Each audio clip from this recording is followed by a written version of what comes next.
Good morning, everyone. Our universalist heritage proposed that each person is made of divine goodness. Science offers that we are stardust. Whatever your beliefs, know that you are a gift, inherently worthy of love. You are a gift, and we are glad that you are here. Love is the spirit of all souls.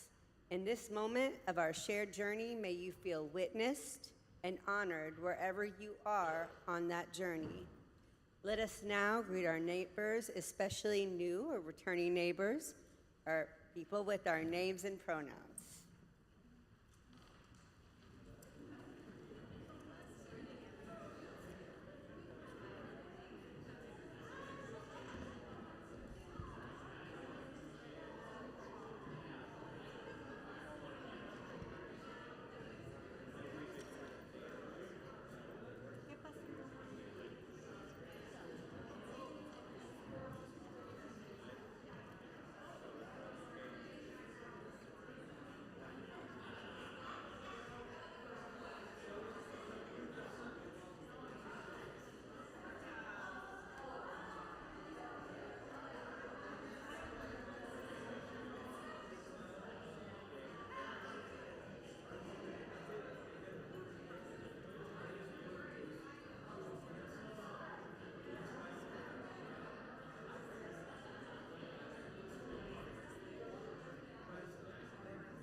So again, good morning and welcome to all of you who are here with us in this moment, and also to those who are catching us online or later on. My name is Emily Salinas and my pronouns she, ella. I will be serving as your worship associate for today's service. Together with Rev. Katie, our senior minister, and Gabe Perbieri, music director, pronouns he, him, she, ella, excuse me. And actually, we have quite a few people, as you can see, on the chancel today. We also have, of course, our very own Rev. Dorian, our membership and communications coordinator, as well as a few special guests. You likely recognize Julia Hernan de la Fuente, soon to be Reverend Julia Hernan de la Fuente. And we also have Pastor Cristina Rivera. She is our incoming multicultural ministry coach, as well as our soon-to-be sabbatical minister.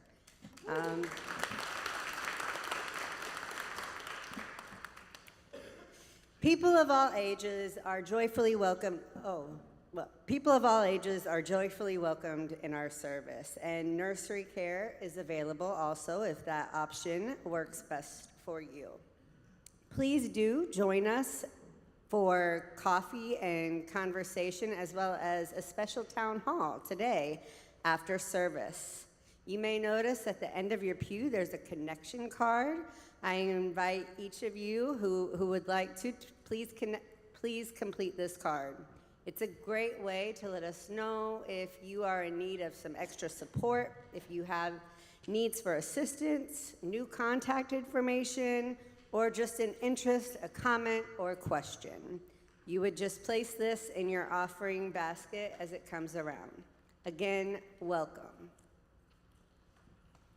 Thank you so much, Emily. Thank you to everyone who attended the Multicultural Ministry Renewal yesterday. It was really, after service, everyone is invited to the social hall for coffee and conversation. We'll have the town hall in there because we should be near food and coffee. But it was really meaningful. Please look at the timelines and the work that was done yesterday.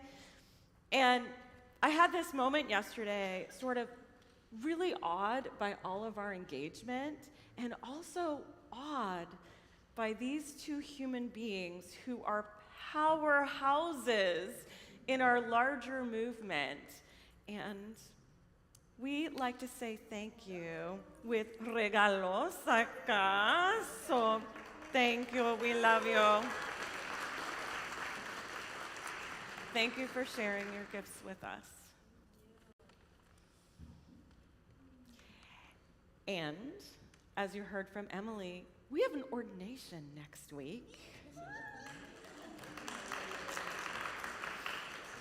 So mi gente, we are on decorations and we are on the pitch-in. And there is one thing that this congregation does extraordinarily well, second only to loving, and that is the pitch-in. So bring your game. Bring your game for next Sunday. Babette will coordinate dishes. Check in with Babette if you have questions, but just bring your favorite dish. We are going to eat and have fun and celebrate. There are religious professionals from all over the country. Julica's family will be here, and we are going to have a fiesta. It is very rare for a congregation to ordain a minister, and it is very special. And we're going to talk about our polity next week and why that's important, but it will be a time of great joy. So be here, bring some friends. It is one of the greatest expressions of congregational polity and Unitarian Universalism that there is. Lynn has an announcement for us. Lynn, you're at the ready. Lynn, you're amazing. Thank you. Good morning, everyone. I'm Lynn Martin, pronoun she, her. You may have seen for a few weeks notices about an upcoming public action, okay? And this is through our Black Church Coalition group, and also with two other groups, Indie Action Coalition and Validus. Collectively, we'll be working to stage this public action whereby we will be presenting the following demands to Indianapolis officials. So we have been working months and months on state issues, but now we're moving to city issues. So our demands of Mayor Hogsett are fully funded clinician-led crisis response, to fully fund gun violence reduction strategy, to invest $8 million, I think that's gone up to 10 million, but 8 to 10 million into third-party leasing and rent assistance. Yes. And finally, we to fund the Marion County Sheriff's involvement in immigrant deportation efforts. Yes. So, yeah, So, Lynn, we need a lot of numbers for this, Yeah. right? yes. I took a leap of faith and I said I could get 20 people there. Oh, we can do that. Okay? There's actually 2 meetings. One's a prep meeting, and that's going to be on May 15th, the evening of May 15th. And then the actual public action day is both of these are Thursdays, May 29th. So ideally, you can come to both. But if you can only make one, that 29th, you are very needed. And 20 folks. I mean, Rex has to come. So we're down to 19 already. So anyway, during coffee hour, I'll have a sign-up sheet and more information. Thank you so much Okay. for your leadership, Lynn. Thank you.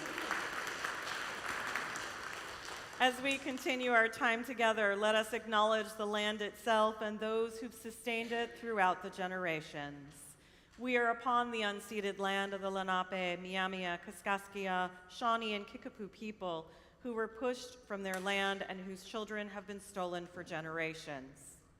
As we strive to be a community of justice, may we continue to find ways to make real reparations.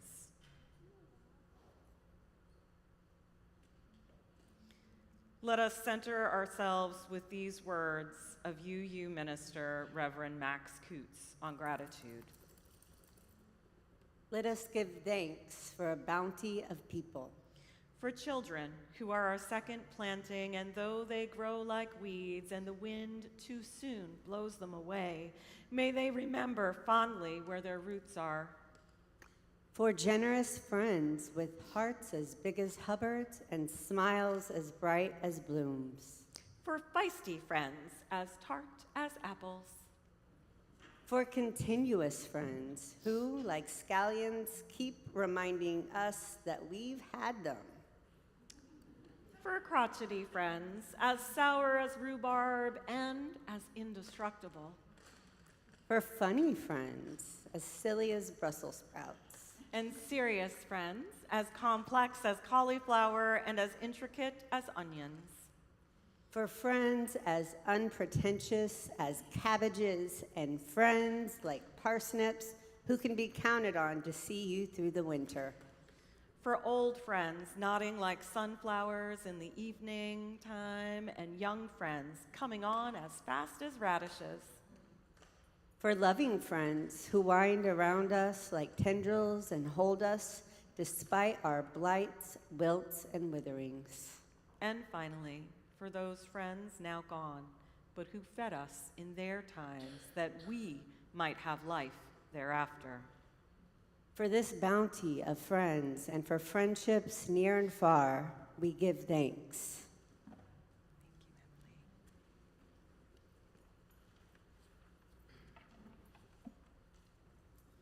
The rich The ritual of lighting our chalice reminds us to continually renew our promise to live into our covenant, to put love into action, and to live out the community of love and justice we aim to be. Please rise in body or spirit as we share the words printed out in our order of service in Spanish and then in English. If you are with us online, please let us know in the chat where you are lighting your chalice from. El amor es el espíritu de esta iglesia y el servicio es su ley. Vivir juntos en paz, buscar la verdad en el amor y ayudarnos unos a otros. Este es nuestro pacto. Is the spirit of this church, and service is its law, to dwell together in peace, to seek the truth in love, and to help one another.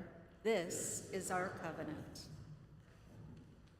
Thank you. You may be seated.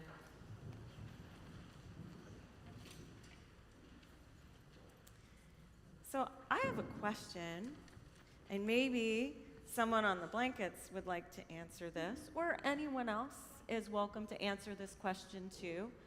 But I'm wondering what the symbol of our chalice means to you.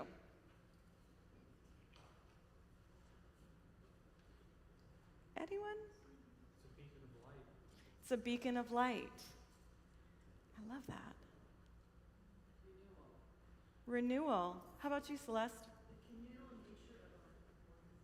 The communal nature of our organization. I love that. Sometimes when I talk about our chalice, I talk about how the sides of the cup are down, and I always, for me, I feel like that means there's room, there's space for people to warm themselves by the flame. And there's a story about how our chalice came to be that I think is important for us to tell from time to time. First of all, the reason we light a chalice at all is because our religious educators resurrected the story of our chalice and brought it into our congregations, and then the ministers finally caught on.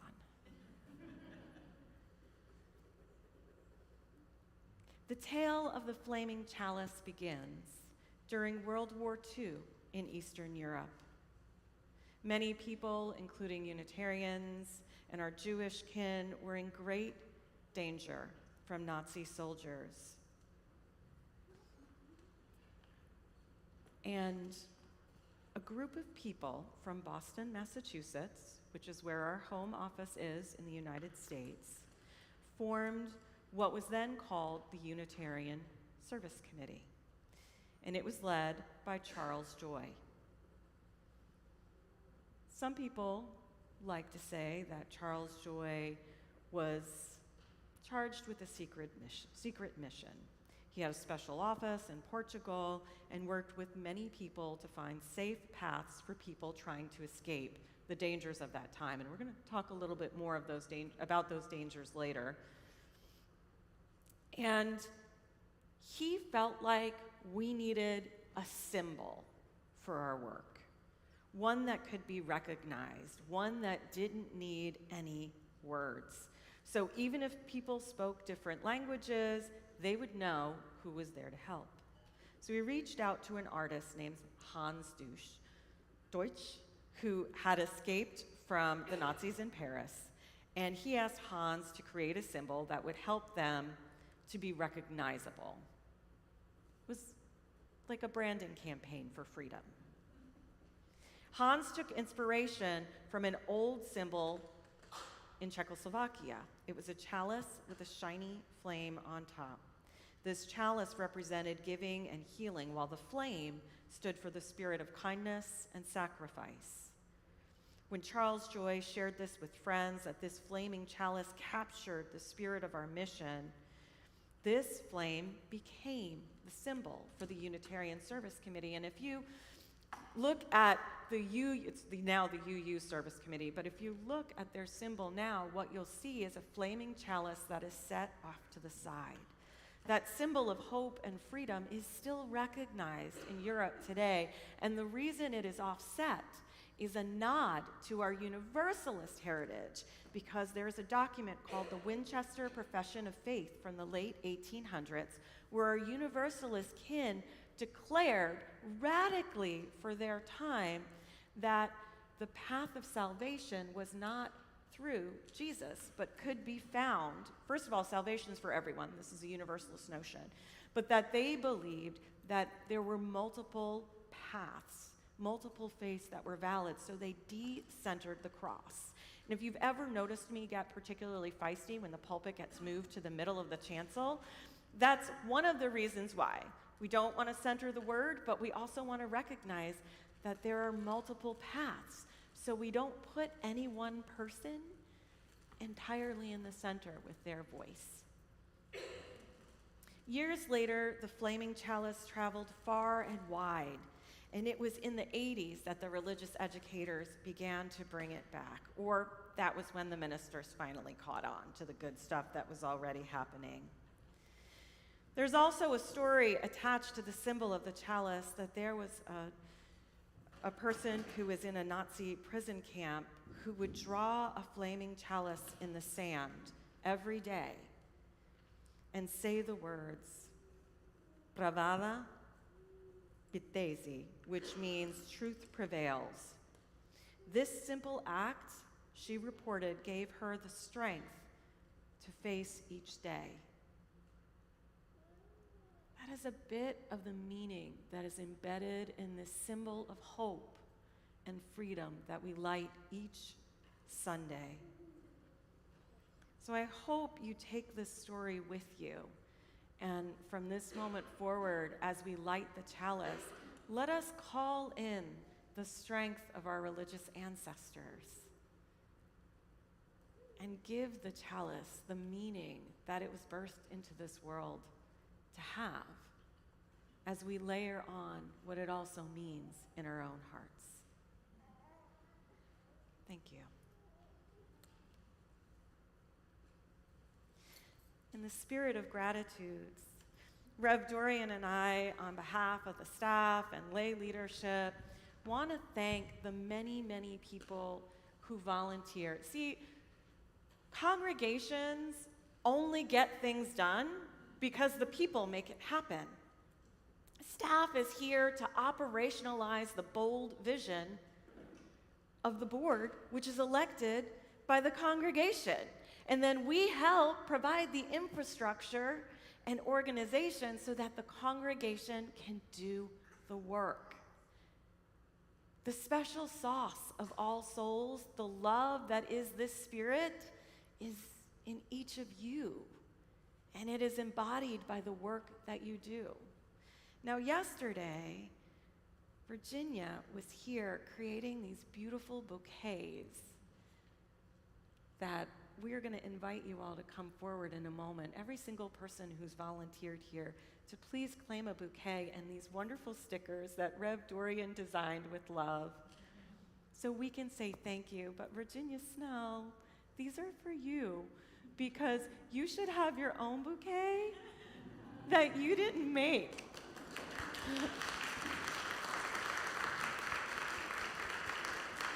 Thank you. So, y'all, Virginia has been a board member, has been active in faith formation, has worked with our youth continuously, and is often makes sure that the flowers are in place, and is often, just like yesterday, in the back of the room, one of the many people that I also see here quietly giving love to others and often unrecognized. We so appreciate you. And we appreciate each of you. I know, Rev Dorian, you have a few words of gratitude as well. Thank you to everyone who has done everything for this church to keep it running. I designed these stickers with the hope that you will put them somewhere to know that we always appreciate you and the work that you do, whether that's a water bottle, a laptop, a planner, hopefully somewhere that you see every day so that you are reminded that you are love in action at this church. Thank you. So please come forward and retrieve your gifts. We so appreciate you. Volunteers, thank you. And I think we can applaud everybody as you're coming up. Please give gratitude to yourselves. and to others. Thank you all so much. And I am also happy to do some deliveries.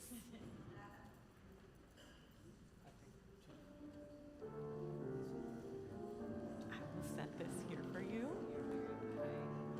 We so appreciate you.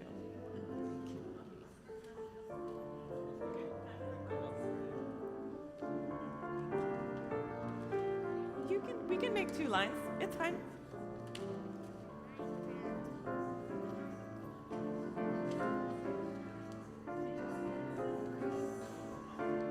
Thank you, Rex. Is it? Phil?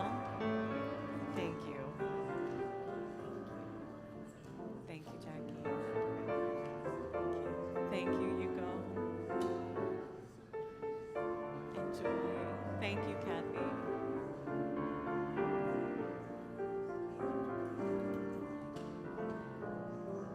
Thank you, Judy. Thank you. Thank you, Jenny. Do you like orange? Or would you prefer red?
hymnal, we are going to sing When the Spirit Says Do. It's number 1024. So let's stand up, embody your spirit, and sing together. You got to do when the Spirit says do. You got to do when the Spirit says do. When the Spirit says do, you got to do, oh Lord. You got to do when the Spirit says do. Spirit says do. Spirit says do. Spirit says do. Spirit says do. Spirit says do. Spirit says do. And now we are going to sing that we got to sing when the Spirit says sing. You got to sing when the Spirit says sing. You got to sing when the Spirit says sing. When the Spirit says sing, you gotta sing, oh Lord.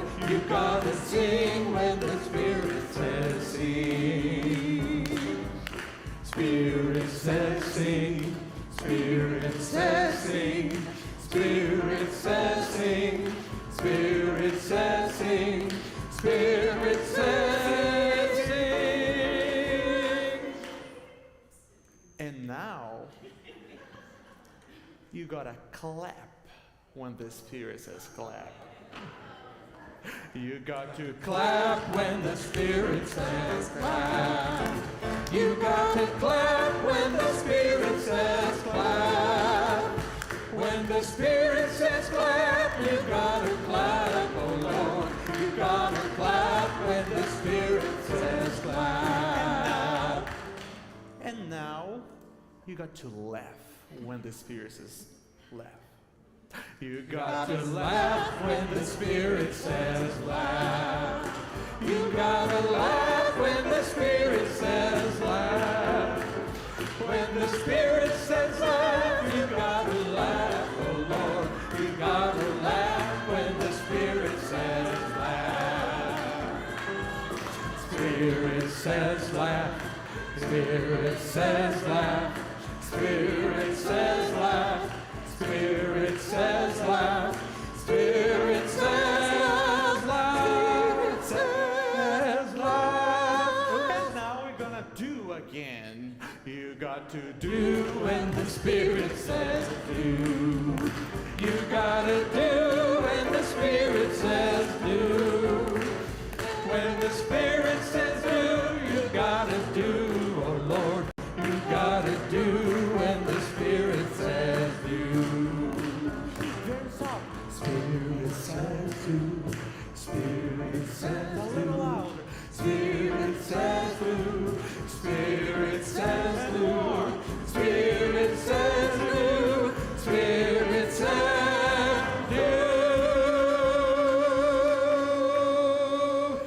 Spirit says do.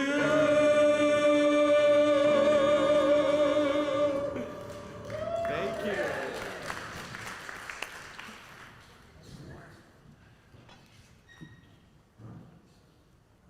Austin, did you get yours? I see Ron has his. Jane, are you set? Okay, would you? Okay. Are you pink or would you like one with orange? Pink is good. Okay. Thank you. You're set, Ron. Excellent. Well, that was absolutely wonderful. I feel really good after that song. Thank you all for bringing some joy. Does anyone have any joys they want to shout out from this week? Whoop, whoop, that's right. The ordination of the soon-to-be Reverend Julica Herman de la Fuente is absolutely a joy. May I also have a joy? And Elise is 13.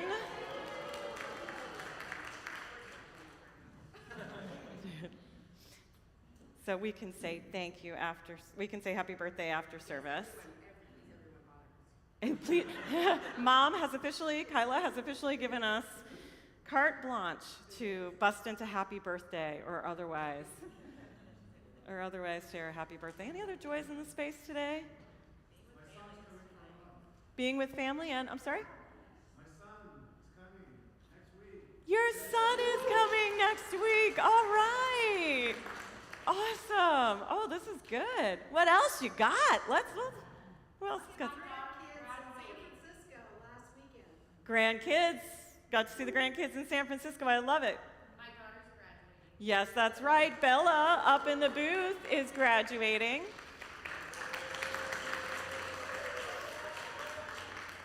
Couple of weeks, college choice announcement coming soon. Anybody else have a joy on their heart they want to shout out today? John has finished chemo successfully. I love it.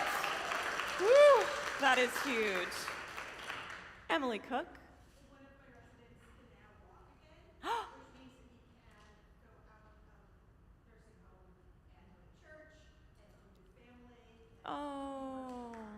So one of Emily's residents is now ambulatory and getting back into the activities that give them life. That is beautiful. So we celebrate with you and with them as well. Lay it on me, Carmelo.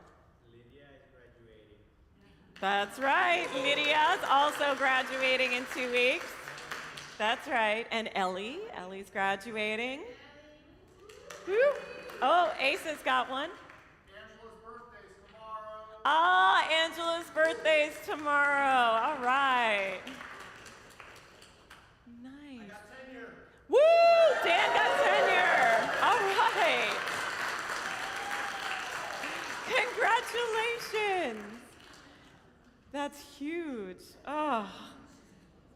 You know, what was that, Kyla? It finally feels like spring, yeah. Hallelujah to that. And also, like, seriously, toca madera. We also have some sorrows in our community. Cece Russell Jane was injured while walking their dog Lola. Cards and calls are okay. Cece probably won't be texting for a while as her wrist heals.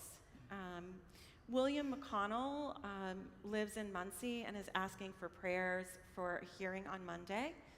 So please do hold. William's never been to the congregation but has been keeping up with us online and would love for us to hold them in prayers. Let us also hold in this space LGBTQIA plus kin, BIPOC kin, and immigrant kin who are bombarded by hate from this administration. Beloveds, some of us are very tender right now. And I wonder if we can together in song create a field of love that can hold us in this space and maybe transmit a little outside our walls, perhaps through these mystical interwebs to those who are catching up with us later, because there really is a love that is holding all. Gabe, would you please lead us in a little bit of song? And don't worry, you don't need to pull out your hymnals. If you don't know the song, you're going to catch on, or you can simply rest in the love and let it fill you.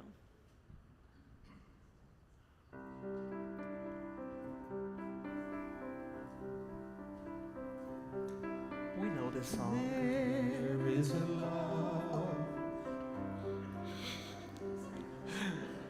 We know this song. And before we sing, I want to invite you to just listen.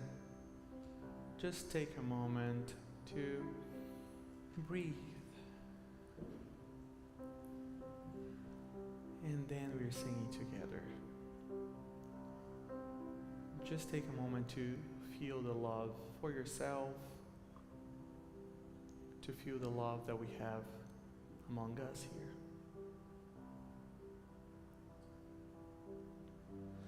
There is a love holding me.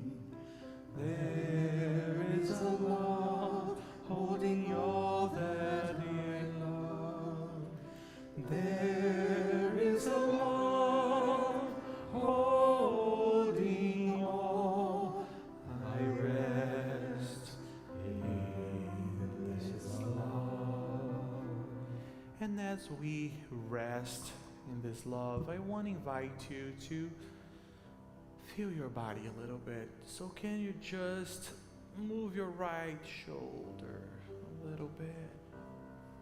Little choreography. Just the right shoulder. And now the left shoulder. Sometimes we get a little tense here. So, you know what? If you don't want to be touched, make sure people know. But if you feel comfortable with that, give a little massage to somebody that is in front of you. So.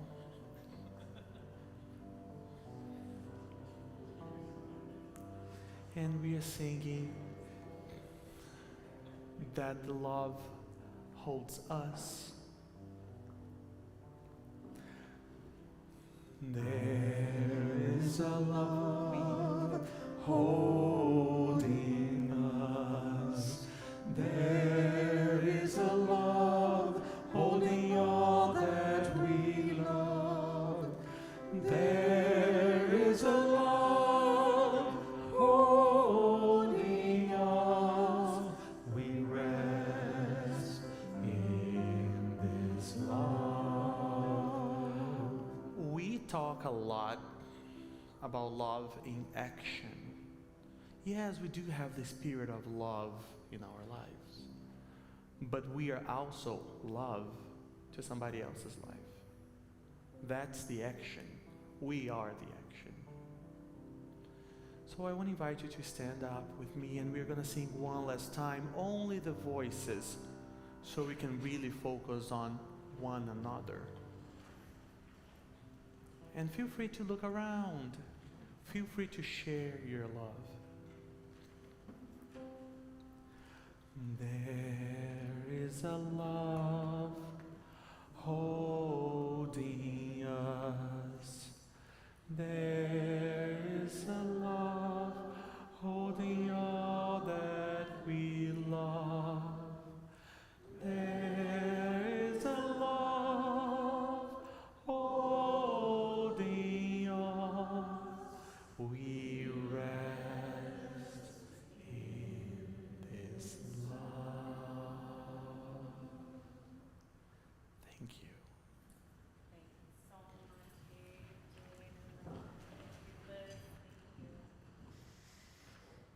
Oh, let us rest in this love. Unitarian Universalism is a faith where we ask a lot of really good questions. And we can't always make big promises, and we must always be committed to receiving new information and responsibly integrating that into our theologies, in accountable relationships with our larger communities, particularly those who've been historically marginalized. And also, one thing that we can turn our inward attention to and magnify in our lives is love. Love through healthy boundaries, love through acts of kindness, love through taking a nap as an act of faithful resistance, love in all of its form, ever present. Let us be unflinching in acts of love for ourselves and others this week. I invite you to either remain seated or rise in body or spirit, whatever is going to bring you comfort or solace in this moment, as we sing together hymn number 1047, Nada te turbe.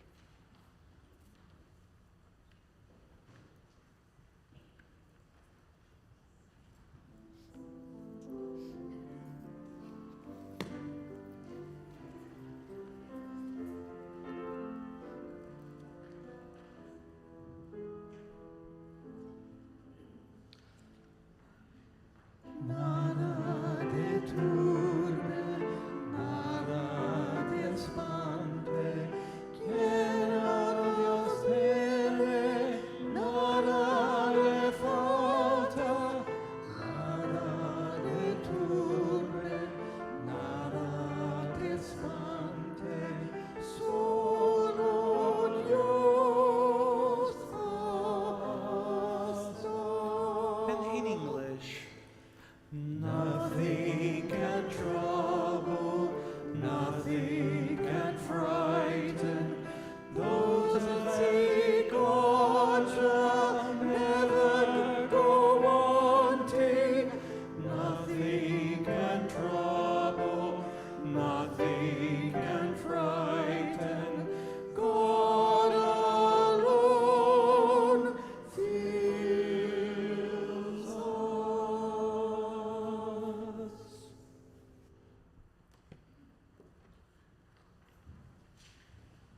Thank you.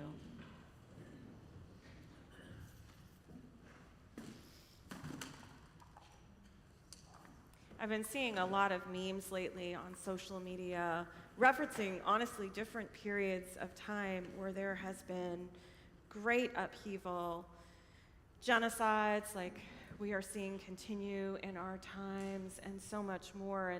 And these memes say, you know, if you've ever wondered what you would do in this time period, it's exactly what you're doing right now. And that's something for us to pay attention to. What is your faith as Unitarian Universalists calling you to do in this time? And all of us here have some level of privilege or some place where our privilege intersects with the oppression of others.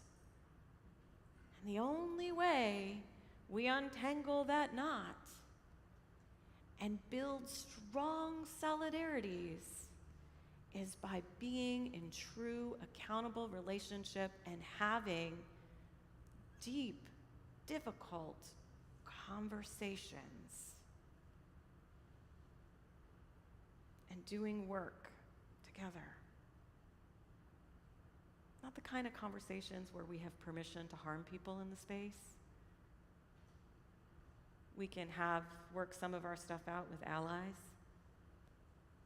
and then have meaningful conversations. I mean, if you're wondering, like, boy, this sounds really hard, how do I figure this out? Well, we're all figuring this out, but we're also lucky enough to have had a multicultural ministry coach in Julia Carmen de la Fuente and to have Cristina Rivera as our incoming multicultural ministry coach to help us do this work. And also, sometimes we need models to draw from where we can say, oh, if that person did something, then maybe I can. And what might that be like? And some of us can look at our personal histories and say, we have a family member who did such and such thing. I have a model. Or we had a coach that did something, or we had a minister like Ed Harris who was active in the civil rights movement, and we know what Ed did, and maybe we can be a little bit more, embody some of those qualities as Ed is a religious ancestor. Some of us, our DNA is very active right now in the ways in which the wisdom of our ancestors is speaking to us. For me, I think my family has survived fascist regimes from the right and the left. And there's wisdom in my body that is trying to speak. And maybe we can't pull on that wisdom, but I offer you today some of the works of our Unitarian Universalist and Unitarian Universalist ancestors, because we merged in 1961 after sort of dancing together for 100 years. But we have had, throughout our history, moments where we have had leaders who have really gotten it wrong, and then we've had some who've moved the needle and bent that moral arc, as Theodore Parker said originally, towards justice. So we're going to talk a little bit about some figures briefly throughout our Unitarian Universalist and UU history who were committed to racial justice, immigration justice, reproductive justice, and LGBTQIA+ justice. There is no quiz. Simply open your hearts and hear what stirs within you.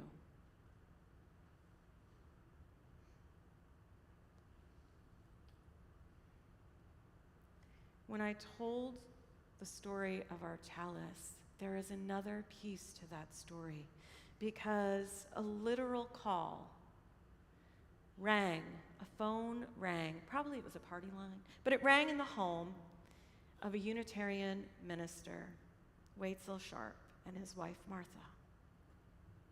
Their inspiring story is on PBS, and you can watch it. The movie is Defying the Nazis, The Sharps' War. It was co-produced by Ken Burns and the Sharps' grandson, Artemis. But Martha and Waitzel didn't just answer the phone. They answered a larger call sent to them by the American Unitarian Association to go to Prague in 1939. And there they courageously worked to rescue refugees that were fleeing Nazi persecution in Czechoslovakia and France. Their efforts actually began in 1938 when they provided aid to those escaping Sudetenland, distributing funds and facilitating the escape of intellectuals to the United States. So, of course, they come for the educators, right? Control education. The Sharps literally trained to be spies. Ordinary people, All our honorific of Rev means is that we are your resident theologian that have been called out of the laity. We are the keepers of the faith. We are theologians and spiritual directors, but we are no less human. And these two people answered the call, narrowly escaping arrest by the Gestapo before returning to the U.S. as the war intensified. Then they continued relief work in Lisbon, southern France, aiding our Jewish kin and other refugees. Their acts earned them recognition as righteous among the nations by Yad Vashem, which is an honor given to those who bravely defied the Nazis to save lives. They had children that they left in the care of others to do this work. This work would ultimately end their marriage. And Martha continued the work.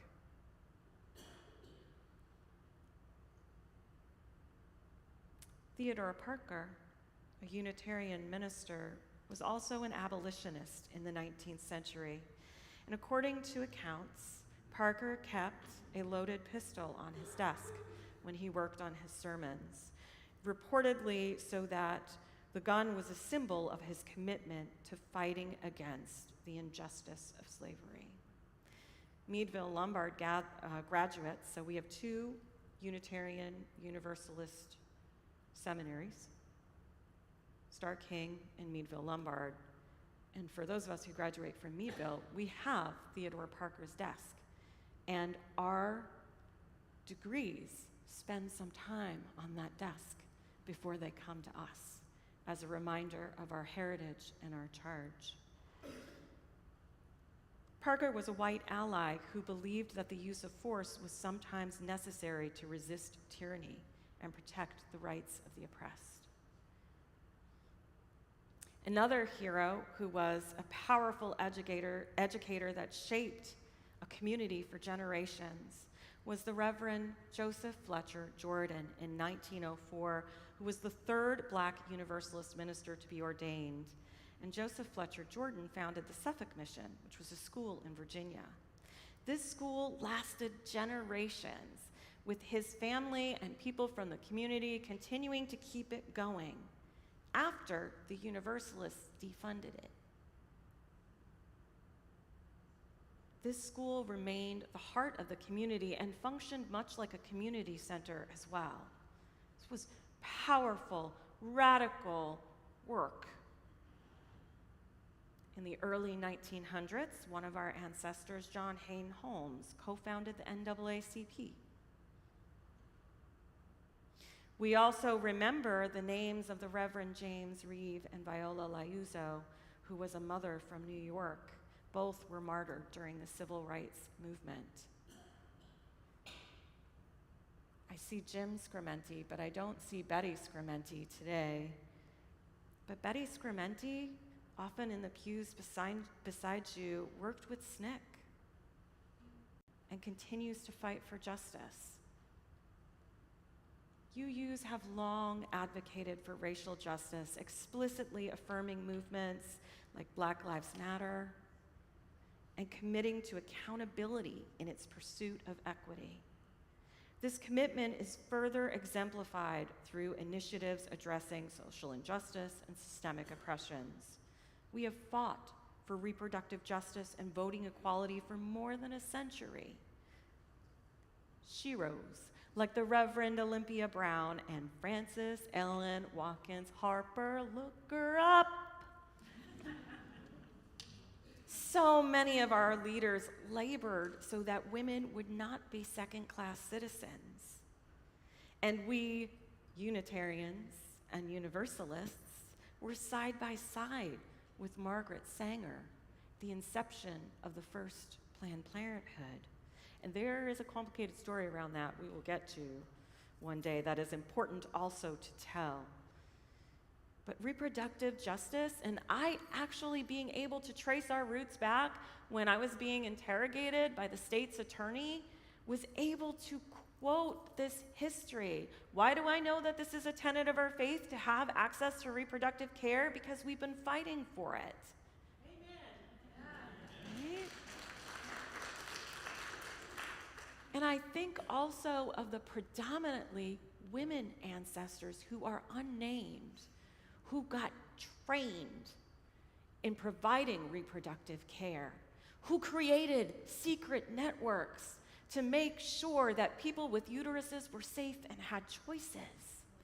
Those sheroes, we may never know their names, but we do know they have lived among us, and they may even be here today, or one of their ancestors.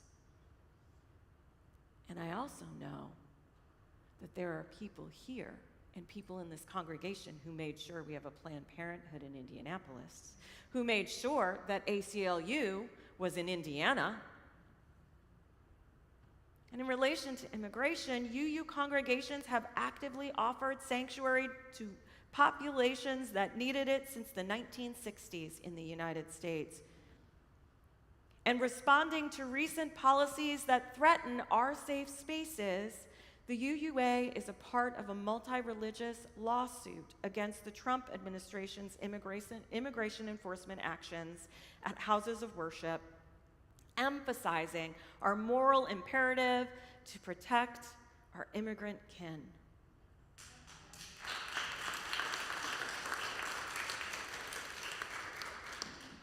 And some of us are indigenous, and some of us are colonizers, and some of us are both.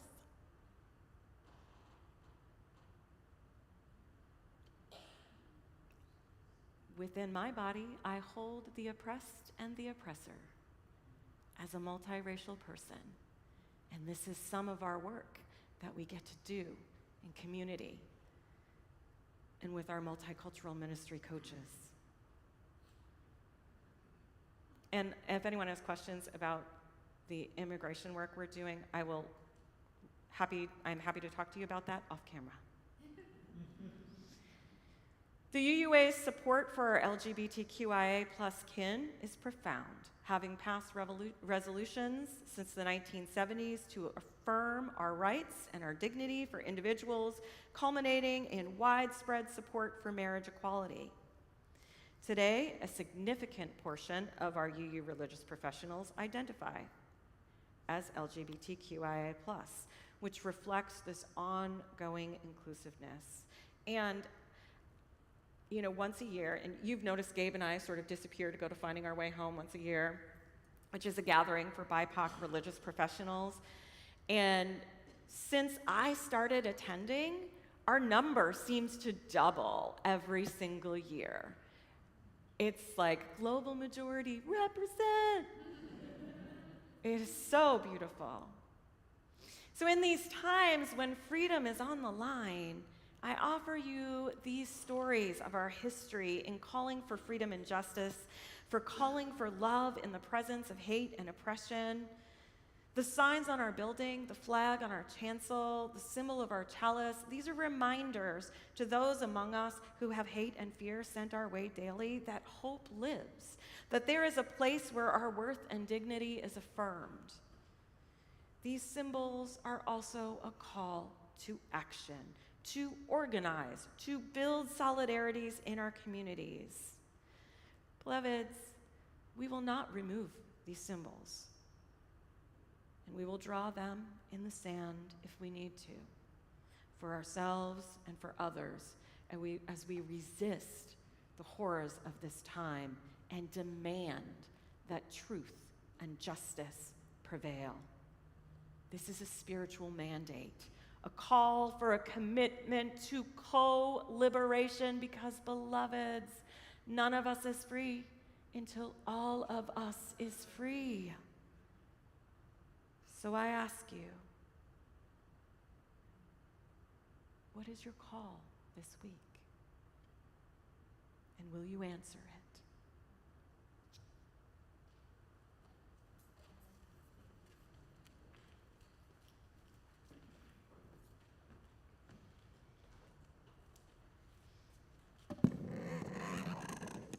Thank you, Rev Katie. I needed that today.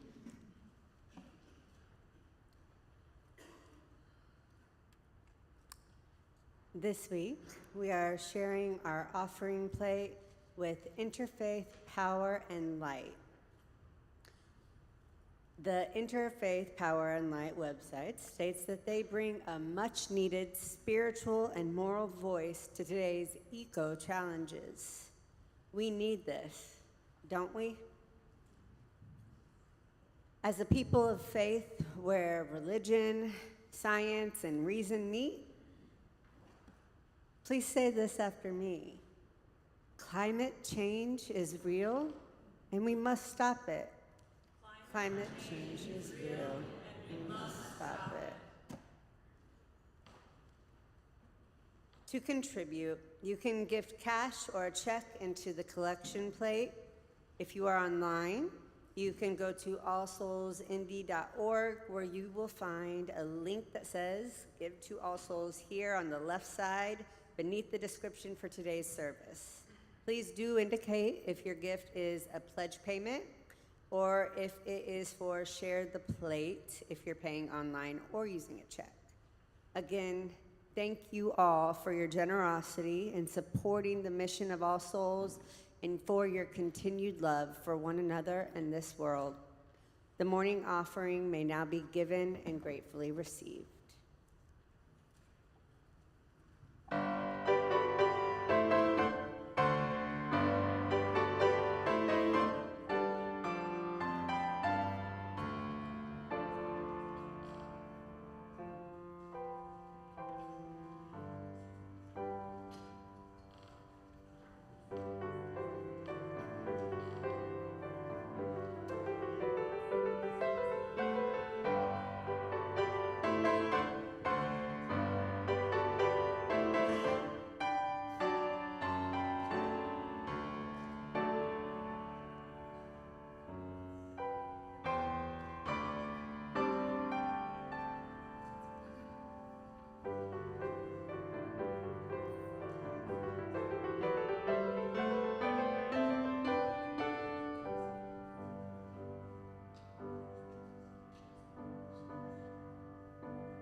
Is there smoke coming out of the piano? Because that was fire. Nicely played, Liz. Wow. Thank you. I leave you with these parting words from the Reverend Sherry Woodbury, who is also a Hoosier. Hoosier. So I was in New York. Let us continue to grow as citizens of our communities, our nation, and our world.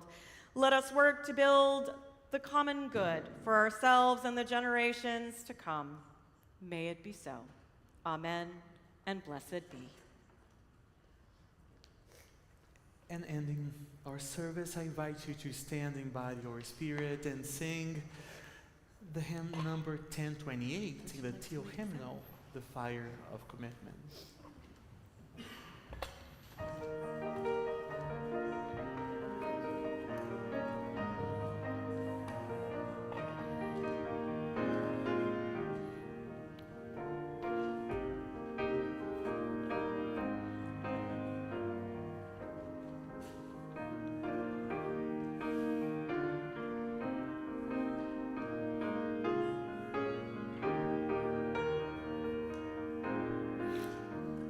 From the light of days remembered burns a beacon bright and clear, guiding hands and hearts and spirits into faith set free from fear.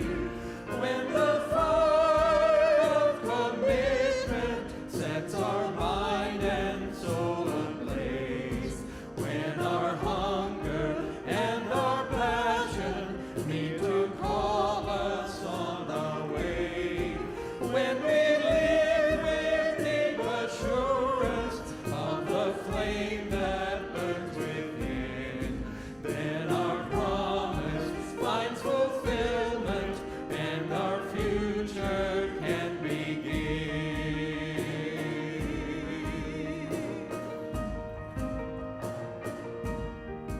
From the stories of our living brings a song both brave and free, calling pilgrims still to witness to the life of liberty. When the fire of commitment sets our mind and soul ablaze, when our hunger and our passion meet to call us on our way, when we live with deep assurance of the flame that burns within, then our promise finds fulfillment and our future can begin.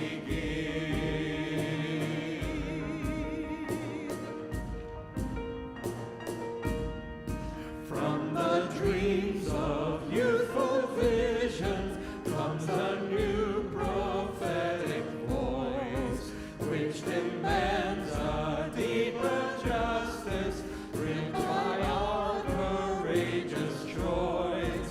When the fire of commitment sets our mind and soul ablaze, when our hunger and our passion meet to call us on our way, when we live with deep assurance of the flame that burns within, then our promise finds fulfillment and our future can begin.